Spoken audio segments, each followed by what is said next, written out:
Hey guys, in this investigation on electromagnetic waves, we are going to ask a very profound yet simple question. What are electromagnetic waves and how are they even produced and what is their nature? What are their characteristics?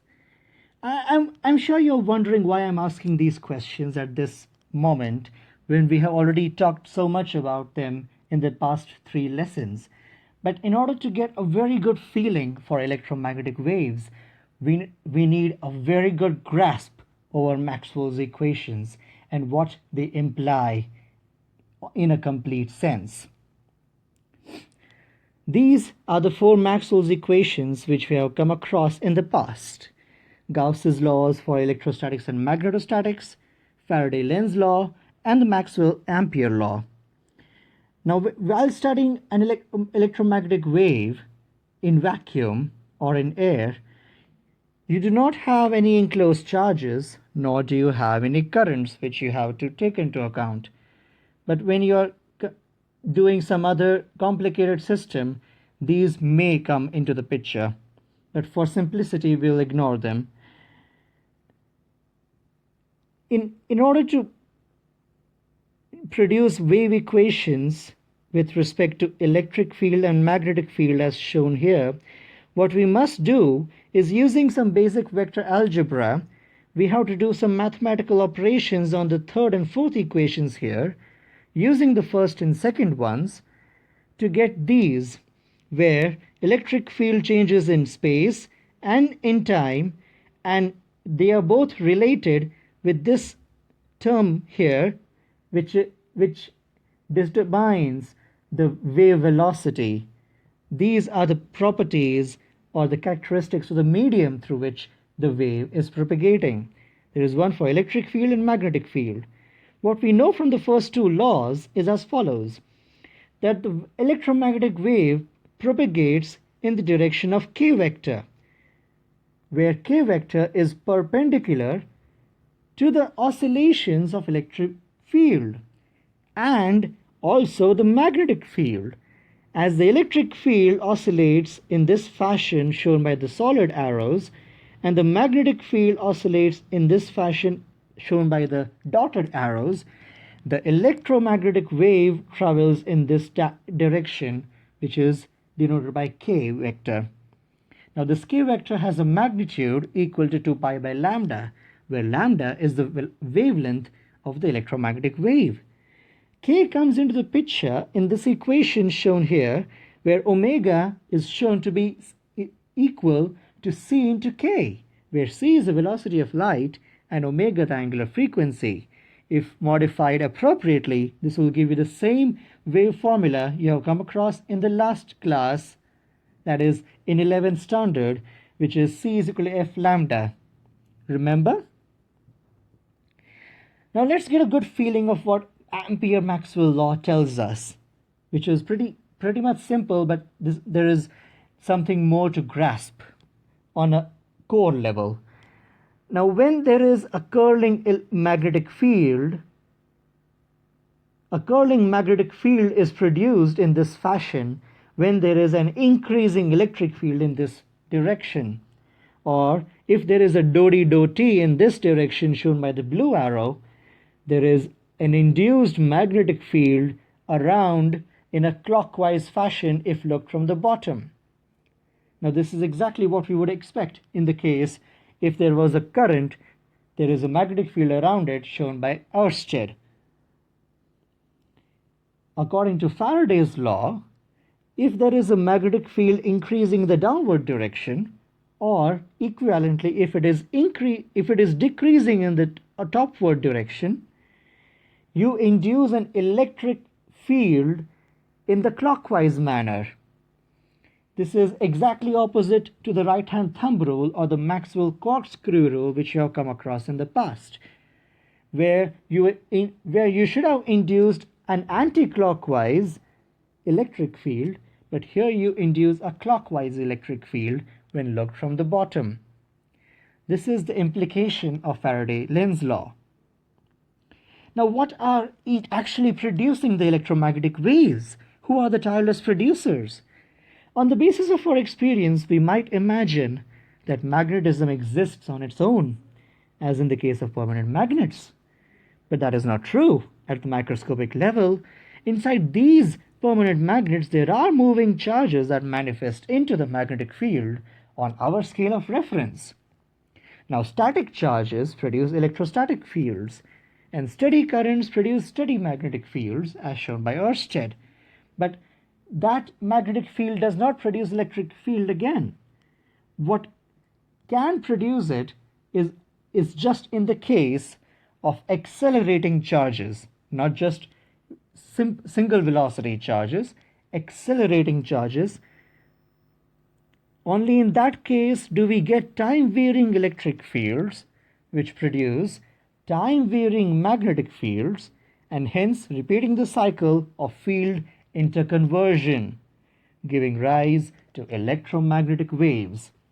Now, a very simple example you might have come across in which charges are seen to oscillate is in the case of a resonant LC circuit, where if you pass a current through a resonant LC circuit and Xc, the reactance of the capacitor, and XL, the reactance of the inductor, is the same, then in that case, the energy will just oscillate between the capacitor and the inductor, will just go up and down and up and down and up, and it will just oscillate between the capacitor plates.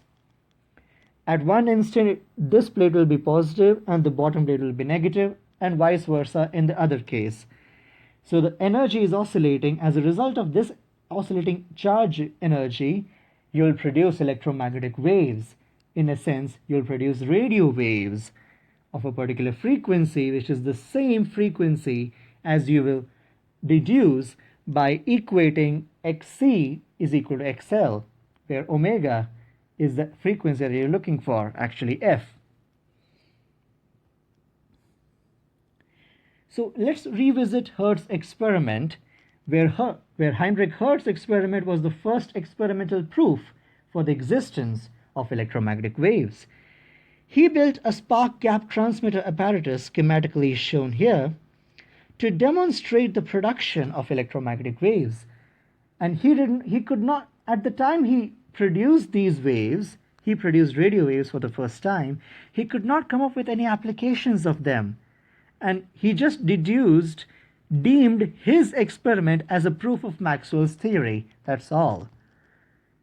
He did not have the vision of what electromagnetic waves would mean for us in the future.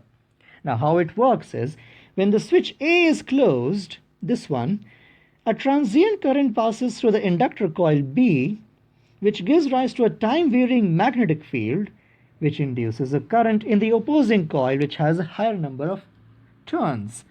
And this will induce a larger EMF in the other coil. This induced current charges either of the capacitors, either this one or this one, until the potential on the capacitor plate is high enough to produce a spark in the gap. When the capacitor is charged so much that it is fully charged, there will be an electric discharge seen in the gap between these two spheres, the D gap, as a result of which charges will travel from one capacitor plate to the other capacitor plate and start charging it. As soon as the charge potential on the other capacitor exceeds the minimum value, another spark is observed, and as a result you will see charge going from this capacitor to that capacitor, back to here, back here, back here, back here, and this oscillation will go on. And this oscillating charge will produce waves, and this wave will be detected by the spark detector coil E, which Hertz made himself. Now, Hertz was the first person to produce electromagnetic waves, but two people around the world took his invention a little further to give real-life applications to them. Jagdish Chandra Bose, at that time at the University of Calcutta, was able to produce microwaves, which are electromagnetic waves of a much higher frequency, and microwaves were soon going to get a lot of credit and a lot of importance for what it can gain us. Another invention done by Guglielmo Marconi in Italy, he used Hertzian waves, the radio waves, in order to transmit messages to a desirable receiver without the use of those thick cables under the ocean to transmit the message via electricity. The electric telegraph was going to be redundant when his wireless telegraph would come into the picture. It sends the messages faster and at a very low cost. What is the nature of electromagnetic waves as a result of what these people were able to find with their experiments? Jagdish Chandra Bose, Heinrich Hertz, and Guglielmo Marconi, who gave the field its real importance in front of the world to see. Electromagnetic waves are self-sustaining sinusoidal undulations of electric and magnetic fields, oscillating mutually orthogonally, and they are also mutually perpendicular to the direction of propagation of the wave. In other words, these are transverse waves as opposed to longitudinal waves such as sound.